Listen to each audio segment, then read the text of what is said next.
If you'd like to try out this game, there'll be instructions in the description below on how to download it. Now, when you have downloaded the app, you and your friends can start playing a multiplayer game of laser tag in augmented reality.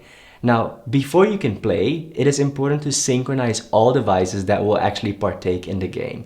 And so here in this video, you can see how I hold my iPad and my phone side by side and slowly move them around in the surroundings that they'll be used for the game.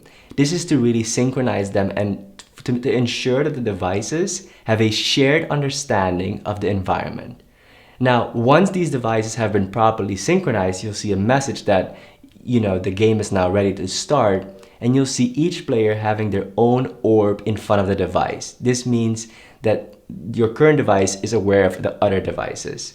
And so each player will have their own orb and color, and the same color will also be for the laser. So if you have a green orb, that means your laser will be green. And so once you have all these orbs in an environment, you can see where other players are, and you can start a fun game of laser tag. Now, be careful, be aware of your surroundings, but have fun.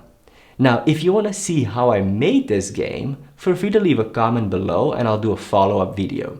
As always, like and subscribe to see more videos like these.